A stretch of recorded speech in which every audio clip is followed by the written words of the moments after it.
to our new online program, Storytelling at the Leventis Gallery.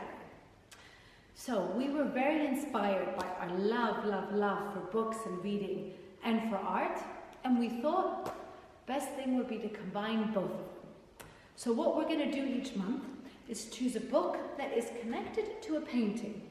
We're going to read the story, we're going to take a look at the painting, and then of course we're going to do a very fun arts and crafts. This month's painting that has inspired us to read this wonderful book called Papa, Please Get the Moon for Me is this magical painting by Nikolaos Othonaios, who is a Greek artist. And we see rocks and of course the magical moon. Let's get started reading.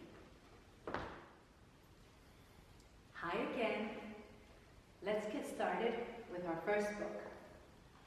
Papa, Please Get the Moon for Me.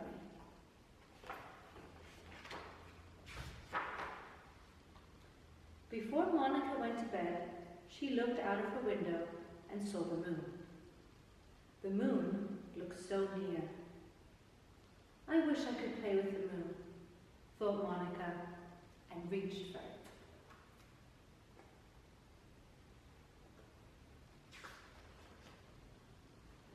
But no matter how much she stretched, how hard she tried, she could not touch the moon. Papa, said Monica to her father, please get the moon for me.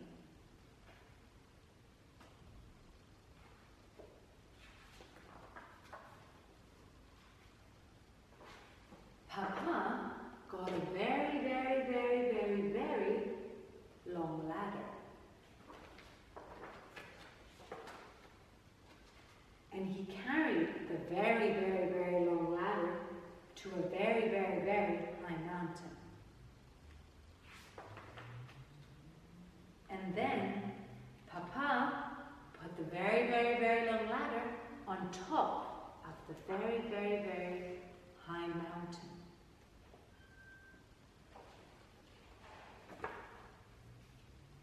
And up and up and up he climbed.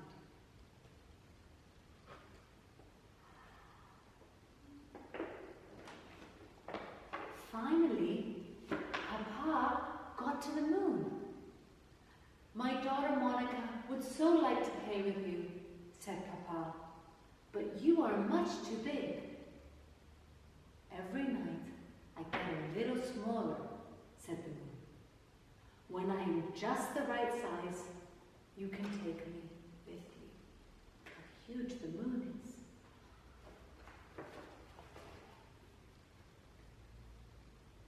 And indeed, the moon got smaller and smaller and smaller. And when the moon was just the right size, Papa took it. Down and down and down and down and down he climbed. Here, said Papa to Monica, I have the moon for you. She hugged the moon and threw it into the air. Monica jumped and danced with the moon. But the moon kept getting smaller and smaller and smaller. And finally, it disappeared altogether. Then, one night, Monica saw a thin silver of the moon, a thin silver sliver of the moon reappear. And each night the moon grew, and it grew, and it grew, and it grew, until what happened to the moon? It became big again. Now I think that was quite a magical story. Do you think that's something that could happen in real life? Could you send your dad or your mom or your sister or your friend with a huge ladder to go up and climb and get the moon? I don't know if we could in real life, think we could definitely in our dreams. And I'm sure we've all had lots and lots of dreams about the moon. And now we are going to go to a workshop to make a very, very special moon of our own.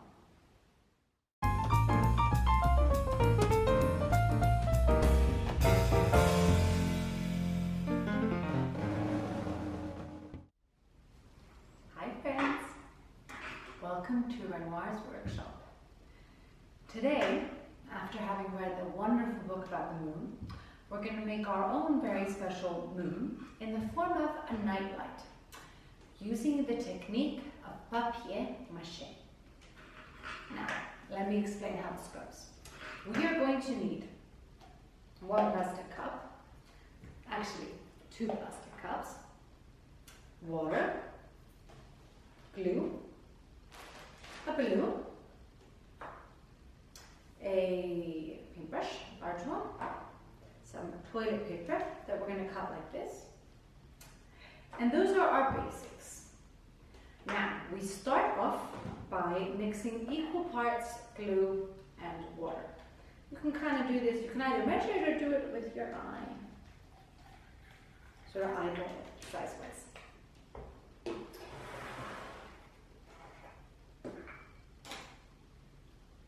we go.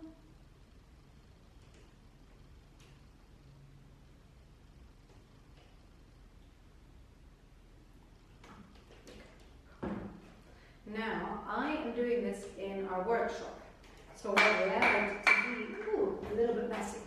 But depending on where you're doing it, you might want to put something underneath, so as not to make a big mess. Now we mix together the water and glue.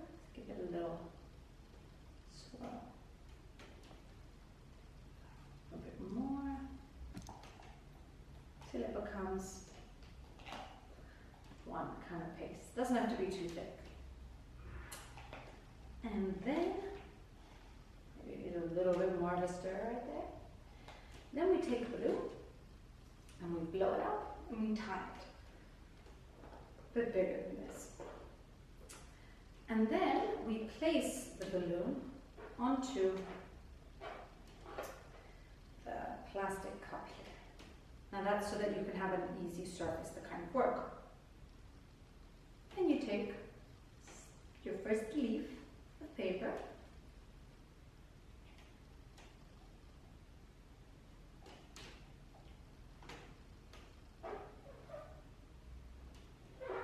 and you put some like this onto the glue, press it like that, and then add some more on the outside. Make sure it's nice and properly glued on. Pretty easy thing to do, especially with toilet paper, because it's more malleable. It's an easier kind of material. Now we do this until you cover the whole balloon in one layer, and then you want it to dry before you put the second layer on. So if you notice this is more wet and this is drier, so when it's drier it'll become a slightly darker color, so you'll know that it's ready. Now after you've done the one layer and it dries completely, we get something like this, and then you put the second layer. So this is 2 layers of moon. Now it's actually going to be, you'll still have the balloon in there. Oh, we take out the balloon. This is my one with the balloon. So the balloon is still going to be in there, and you want to pop it so that you can have a empty shell like this. Now this is our moon. Now here on our test we did 3 layers, but we think that 2 would probably be better, so that more light could show after you put it on top. And here you can't see it so much because it's daylight and this is at night light. But if you put this on at night, it will have sort of beautiful kind of shadows. Now, you've noticed we've not used a real light. This is for safety purposes, so we would recommend the same. Now, if the balloon feels a bit boring to you, you can use your imagination and put different things on it. Now, you don't want to put too many dark things because then the light won't get through. But you could definitely put like a light wash of color or if your parents let you, a bunch of glitter on top to make it a really fancy mood. Moon, anything that you want. And that way, you get to have the moon in your room with you. Thanks for listening to me today, and we'll be back next month. Bye-bye.